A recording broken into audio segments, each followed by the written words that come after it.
Fall camp day one is underway. We are officially less than a month away from the start of the season, the start of Texas Longhorns football. My reactions, my observations to some of the most intriguing notes that came out from day one of fall camp practice yesterday.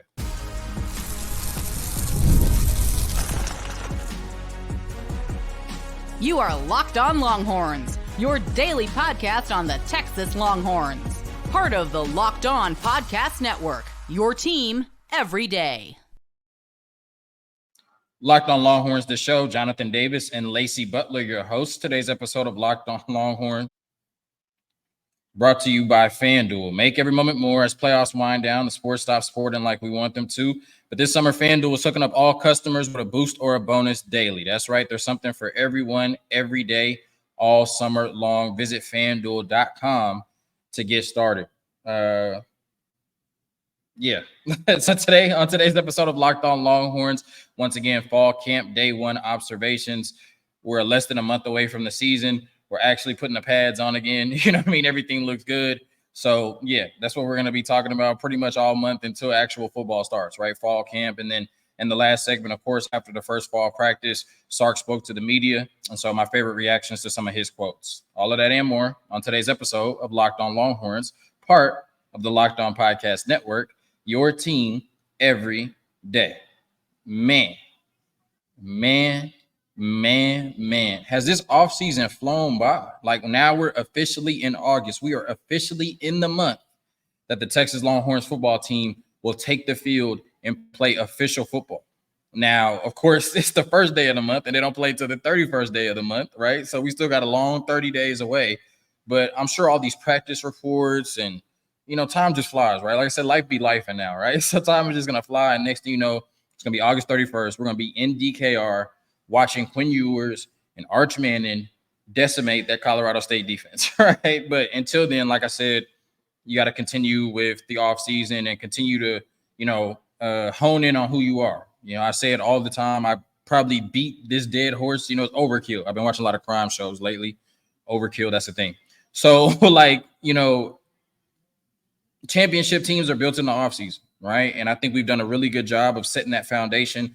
They said that Coach Beck every year, can tell what type of team we have. And he said, this is going to be a really good football team just based on how they've looked in strength and conditioning. And then, of course, they had a really good spring and some players have stepped up. And, I would expect over, the course of the next, 3 weeks and, some of the scrimmages that we have, that we see more players emerge and, be more equipped to dominate in their roles this season, because that's what Texas is going to need, right? When you're a conference and national championship contender, you're going to need a bunch of players that are ready to dominate in their role and be some of the best players in college football. So I think we've seen that all off season. I think we did a good job of that last year coming into this season. We've only built on it more and more. And then over the next month, like I said, you're continuing to build that championship foundation, because it happens in the off season, not during the season. So some of the first, over the first two segments, some of the things that really caught my eye, some of the things that were really intriguing to me about practice yesterday.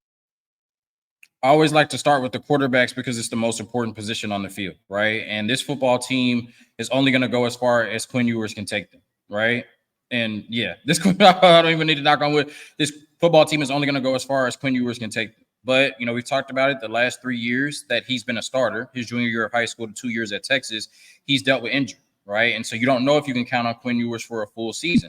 So you have Arch Manning, who's going to be a very important, football player on this team. And then, of course, Trey Owens. I don't expect us to get to our third quarterback, but Trey Owens may play for the University of Texas at some point. So you want to make sure he's on point. And everything I saw, thank the Lord for this, era of technology where all these practice reps are literally on Twitter. Like, you can see them because the media is literally recording and giving us that access. Our quarterbacks were zipping the ball. I mean, zipping them. You see Quinn Ewers just making NFL-type throws, right? I don't want to say NFL-type throws because, they're in practice throwing on air for the most part. But just the zip on the ball, the confidence, the placement, the accuracy, you're seeing that from Quinn, right? All of these reviews and just reports you've heard all offseason about him improving on and off the field, the leadership, the aura, right? The way that he's walking around, the way that he's carrying himself, the confidence, and then he's spinning the ball better. I feel like I just saw it in those clips. Same thing with Arch Manning, right? Just on time, mechanical, crisp in terms of throwing the ball, anticipating where the receiver is going to be and getting the ball out of his hands so the receiver can make a play. And then Trey Owens was really good as well, right? Maybe started off a little bit slow. First, fall camp practice, that's to be expected. But over time, he settled in and started to make some really good throws as well. So, a football team is only going to go as far as their quarterbacks can take them. And we've talked ad nauseum about how Texas potentially has the best quarterback room in the country. I think they have the best quarterback room in the country. On day one of fall camp, they looked like the best quarterback room in the country. And man, I'm excited to see what Quinn Ewers and Arch Manning can do this season, what Arch Manning can do as a starter next season, and what hopefully Trey Owens can do in the future for us. The second thing that was really intriguing to me, I've talked a lot about the loss of Kristen Jones, right? And, how would Cam Williams be able to step into that spot, right? Because the rest of the offensive line is, they have that continuity and they're returning as starters, right? So the one person you're replacing is Cam Williams. And we've heard all offseason that this offensive line should be better than it was last year. But obviously, a lot of that is going to depend on the play of Cam Williams, who's going to be a first-time starter. What I really loved is what I heard from Orange Bloods yesterday. These practice reports are coming from different sources. I kind of aggregated them, right, to talk on the show. But they said Cam Williams looks like a beast, right? At least in the first day of practice, he looked like a beast. They said he slimmed down a little bit.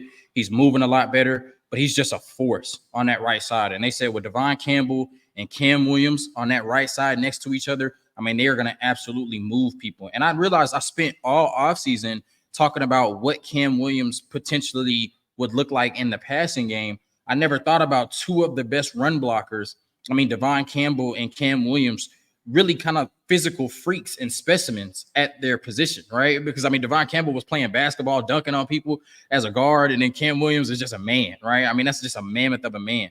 To have them both on the right side, to have them both moving well, to have them both locked in. Devon Campbell's in a contract year. Cam Williams potentially could be in a contract year, depending on how you look at it.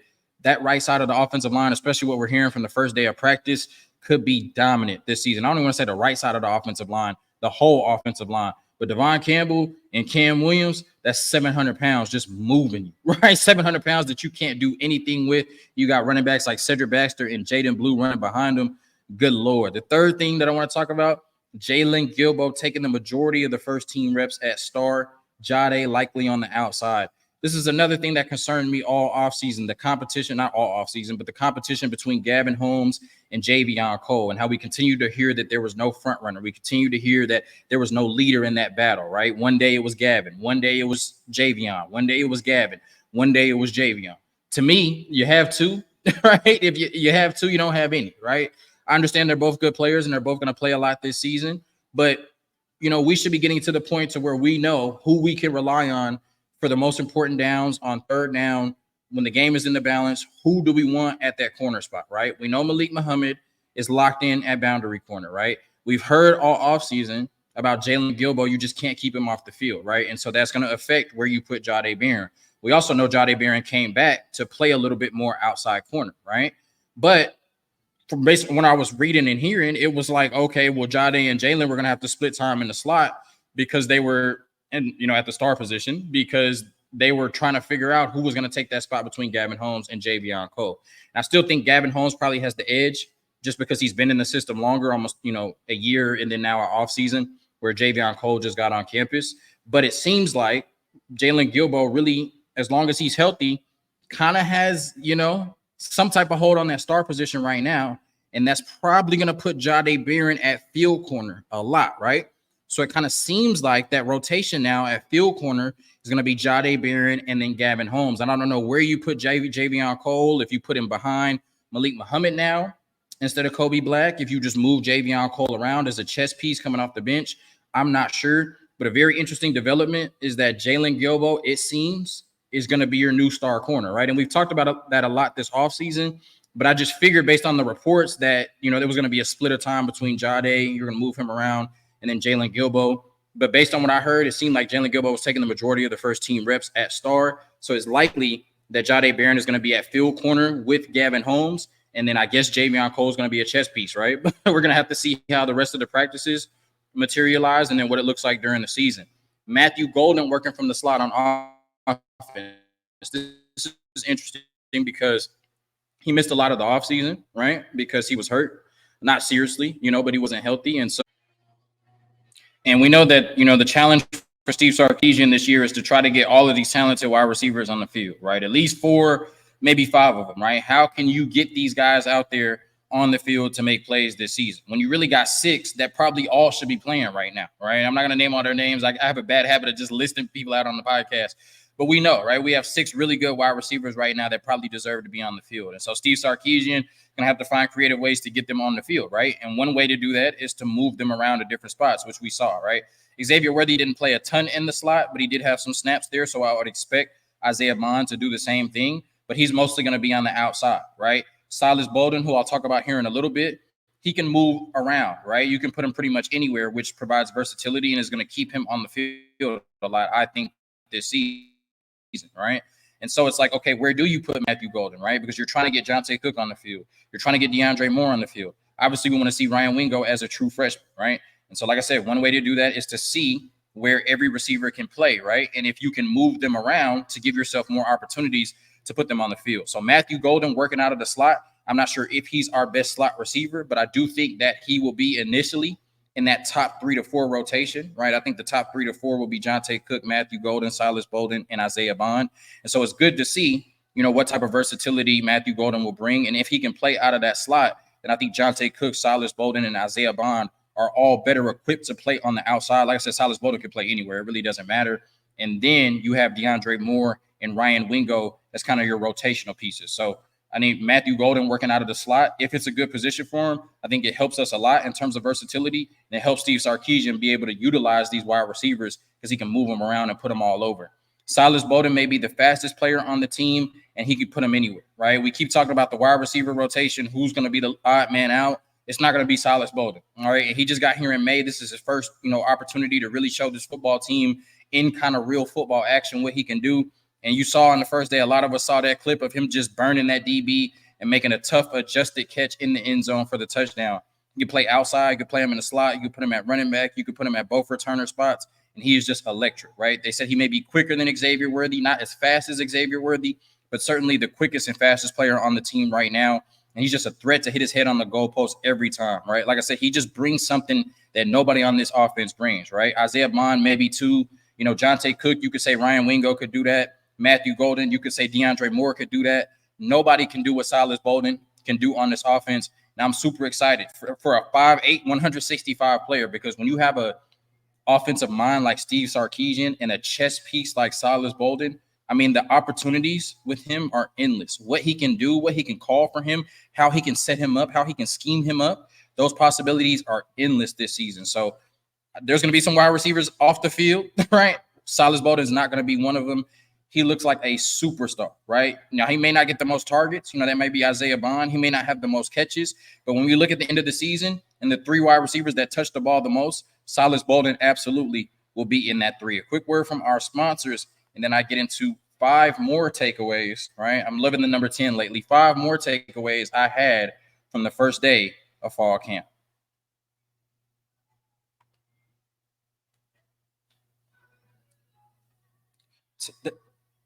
Today's episode of Locked On Longhorns is brought to you by eBay Motors. Passion, drive, and patience. The formula for winning championships is also what keeps your ride or die alive. eBay Motors has everything you need to maintain your vehicle and level it up to peak performance. Superchargers, roof racks, exhaust kits, LED headlights, and more. Whether you're into speed, power, or style, eBay Motors has you covered. With over 122 million parts for your number one ride or die, you'll always find exactly what you're looking for. And with eBay Guaranteed Fit, your part is guaranteed to fit your ride every time or your money back.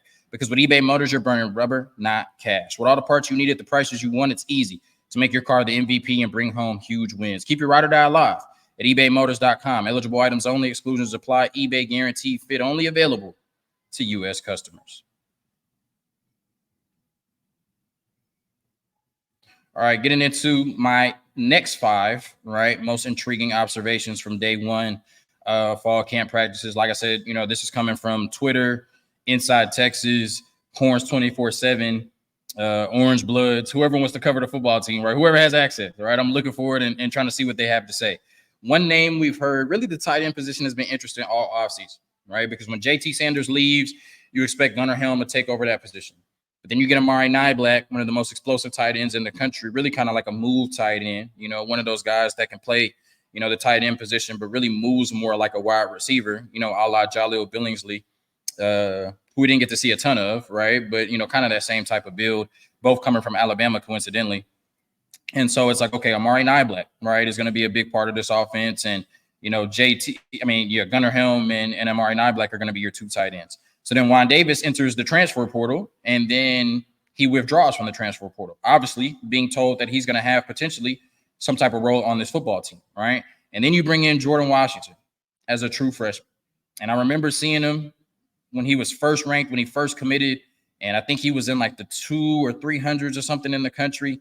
And initially, right, because I was just looking at the stars, I was like, Steve Sarkeesian talks about the tight end position all the time, right? And I'm like, why can't we go get a blue chip tight end? I mean, I guess blue chip is 4-star, right? And he was a 4-star coming out of high school. But I'm like, why can't we go get like a top 50 guy or a top 100 guy at tight end? And then I saw Jordan Washington play, right? And literally, it was high school, but he looked like a wide receiver. He did not look like a tight end, right? Then he gets on campus and you hear this Jordan Washington guy is really good. Then before he gets hurt in the spring game, you just see it naturally. Like, damn, this Jordan Washington guy is really good. And then, of course, yesterday, after the first day of practice, what do I read? Jordan Washington is going to be a star, and I don't think it'll take long for him to turn into one. Direct quote. And I don't want to be lazy here, right? But when I watched Jordan Washington, I'm like, oh, we have our next JT Sanders, right? I'm like, he looks like JT Sanders, and he can do the things that JT Sanders does, right? May not be as physical as JT was, but certainly can be a mismatch all over the field.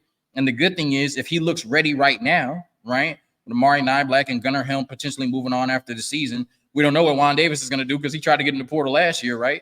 Jordan Washington, like JT Sanders, could be a 2-year starter for you at that tight end position, right? And so if he's ready right now, then this year could be, his iron sharpening iron year where he just gets better, possibly even red shirts. But I think the next 2 years, based on what Inside Texas is saying and just what I've seen with my eyes, I think we have a star at tight end in Jordan Washington. And it would be cool to see him, like I said, as a starter for the next 2 seasons. And when I say starter, I mean for the next 2 seasons, obviously 2025 and 2026. This year, I would expect him, as good as he looks, to start the depth chart at least third, right? I think Gunnar Helm and Amari Niblack, barring injury, are going to be your 2 tight ends this season. And I'm very comfortable with that rotation, right? But like I said, Jordan Washington potentially is your next JT Sanders at that tight end position. The defensive tackle rotation still murky after Vernon Broughton and Alfred Collins. Now, they did say Vernon Broughton seems to be, one of the leaders on the defense right now. Steve Sarkeesian said we had 25 leaders, but in terms of the defensive drills, leading the drills, being the most vocal, Vernon Broughton was one of the players that was mentioned. So I guess that's really cool because Byron Murphy and Tavondre Sweat were kind of those guys for us last year on that defensive line. But, I'm really hoping to see who's going to step up, right? Because Steve Sarkeesian said he wants 5 to 6 guys that we can rely on, right? We may have it in the room, with Sadir Mitchell, Jermaine Lowell, Bill Norton, Tia Savea, Alex January, the list goes on, right? But I feel like at least right now, when we had Keandre Coburn and, Moro Ojimo and those defensive tackles, we knew who was coming, directly off the bench, right? And then last year, same thing. We knew who was coming directly off the bench when those guys. What I'm interested in, and, what obviously will materialize or has to materialize over the next month is who are the next guys off the bench, right? I believe it'll be some combination of Jermaine Lowell, Tia Savea, and Bill Norton, but I think we need to know who is 3 and 4 in this defensive tackle rotation, right? When Vernon Broughton gets tired, when Alfred Collins gets tired, who are the first fresh bodies that we're bringing in to wreak havoc on that defensive line? That's something we still need to figure out over the next month. Michael Taft, right? You just continue to hear good things about Michael Taft. And I was one of those guys that was writing him off early on, like, Michael Taft, please. You know what I'm saying? Like, give me Derek Williams, give me Jaron Thompson, give me Jalen Catalon, give me whoever else out there, right? You know what I mean?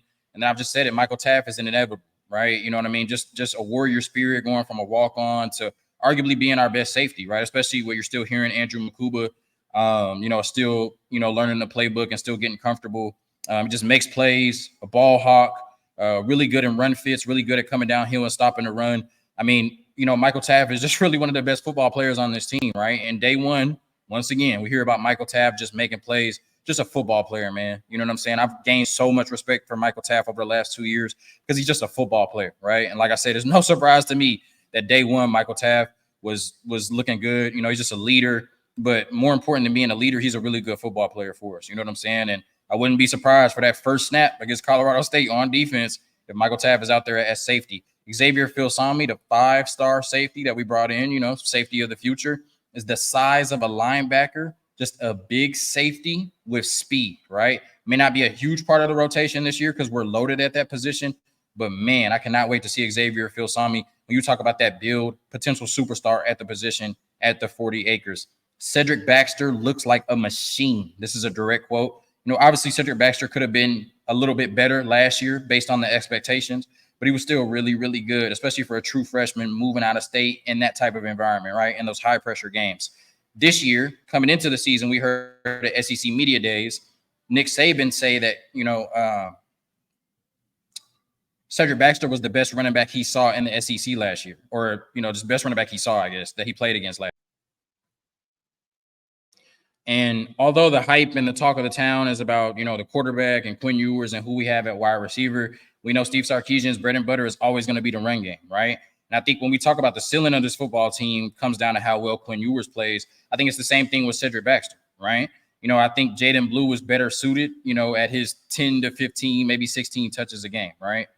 That may be high, right? But, you want to limit his touches and put him in certain situations where Cedric Baxter is going to be your bell cow. If Cedric Baxter can turn into, even a top 5 to 6, right? I think he will be. But if he plays like a top 5 to 7 running back in the country this year, then, Texas, we already know Texas is going to be one of the best teams in the country. But that damn near makes Texas unstoppable. Because if you have to stop that passing offense with Cedric Baxter being what's the running back award? The Doak Walker. If you have to stop that passing offense with Cedric Baxter being a Doak Walker candidate in his own right, good luck, Irene, for any defense in the country. So, I think we're going to dominate teams, period. I don't think we're going to lose more than, 2 games, period. 3, maybe if you count the playoffs. But, yeah. Right, if Cedric Baxter can turn into the Cedric Baxter that we saw on that high school tape this year, then, yeah, this Texas offense will be top 5, no doubt. And they'll be a word above unstoppable, right? And then the last thing is Isaiah Bond made some really good catches. But one thing we've seen since the spring ball, and then now it continued on the day 1 of practice, multiple drops, right? If he's going to be your number 1 wide receiver, if he's going to be who you're going to rely on in those biggest moments, right? You brought him over to be the next Xavier Worthy or to fill that role, or Adonai Mitchell, whoever, right? But I think he's going to be our number 1 target. I think when, things are in the balance, you're going to look and see where Isaiah Bond is, right? And I do think he's the best wide receiver on the team right now, but you have to be able to rely on him, right? And if he's going to have drop issues, which we saw, in the spring game and first day of practice, we're hearing about that in fall camp, that's going to be an issue for this Texas football team. So as good as Isaiah Bond is, as good as he's going to be this year, we cannot allow drops to be his Achilles heel. And right now, over the offseason, we've seen some drop issues, right? Overall, seemed like a really good day from the first day of practice.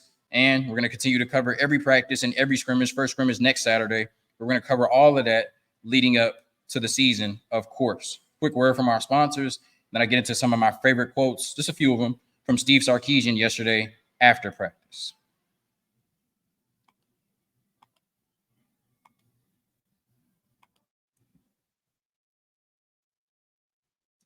Today's episode of Locked On Longhorns also brought to you by Gametime. Gametime is an authorized ticket marketplace of Major League Baseball, which makes getting tickets faster and easier. Prices on the Gametime app actually go down the closer it gets to the first pitch, with killer last-minute deals, all-in prices, views from your seat, and their lowest price guarantee. Gametime takes the guesswork out of buying MLB tickets. Some of the best factors or features of the Gametime app are priority last-minute deals. You can save up to 60% off buying last minute for sports, concerts, comedy, theater, etc. Flash deals, save even more with exclusive in-app deals on select seats ahead of the game or event. Zone deals, save even more when you choose a section and let Gametime choose the seats. All-in pricing, toggling this feature shows the total up front with no surprise fees at checkout. Seat views, get a panoramic view from your seat in the app before you buy. And the lowest price guarantee or Gametime will credit you 110% of the difference. You can make money buying tickets on Gametime. Take the guesswork out of buying MLB tickets with Gametime. Download the Gametime app, create an account, and use code LOCKEDONCollege for $20 off your first purchase. Terms apply. Again, create an account and redeem code LOCKEDONCollege for $20 off your first purchase. And obviously, it doesn't have to be limited to MLB. Once again, the season starts this month. Get on that Gametime app and get you some Texas Longhorn tickets.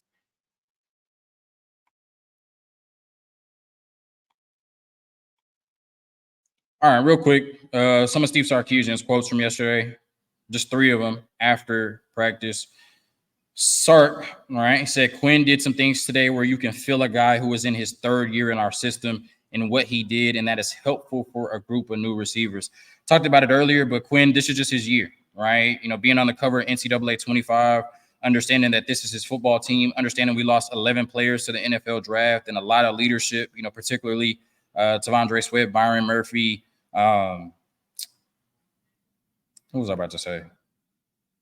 Tavondre Sweat, Byron Murphy, Jordan Whittington, right? Players like that. That's what I was going to say. Shout out to Jordan Whittington. He's balling at Rams camp, by the way. And so Quinn Ewers understands, right, that he has to take on more of a leadership role. But I think when you hear that quote, right, it speaks to who he's been off the field, but also on the field, right? He did some things today where you can see a guy who's in the third year in our system and feels really, really comfortable.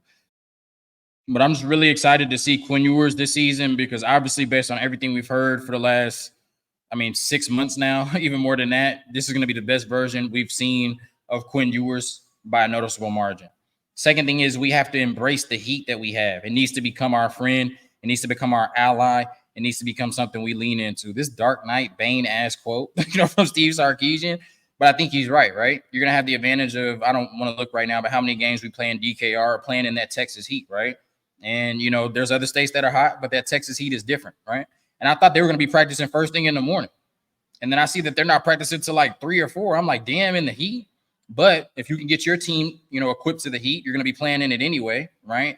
If you can get your team comfortable, that's an advantage, right? So I think Sark, you have to practice in the elements that you're potentially going to play in, right? Otherwise, you won't be ready for them. So if this team is going to be out there playing in what feels like 100-degree heat or at sometimes 100-degree heat, right? Then they'll be ready for that during the season where other teams are going to be coming in thinking about that 100-degree heat. And because Texas is used to it, accustomed to it, and they've made it their ally, according to Steve Sarkeesian's self, then, we're going to be more equipped to dominate teams, even in that sweltering heat. And the last thing, called Silas Bold and fearless. He's not afraid to do any of the dirty work. He runs the entire route tree, plays tough, plays hard, uses all of his strengths to his ability. Like I said, 5'8", 165, write him off if you want to. He can play damn near every position on this offense besides tight end and offensive line and quarterback, obviously, but every skill position outside of tight end, he can play. You can put him anywhere. And like I said, he's just somebody that you can't keep off the field with his versatility, his skill set, and Steve Sarkeesian's mind, the way he can scheme him open. Silas Bowden is going to be a problem for teams this entire. Thank you for tuning in to another episode of Locked On Longhorns, part of the Locked On Podcast Network. Your team every day, fall camp coverage all month until we're covering actual football games, starting with Colorado State. Hook 'em. I forgot the virtual background. You got to take my word for it. Hook 'em. Peace.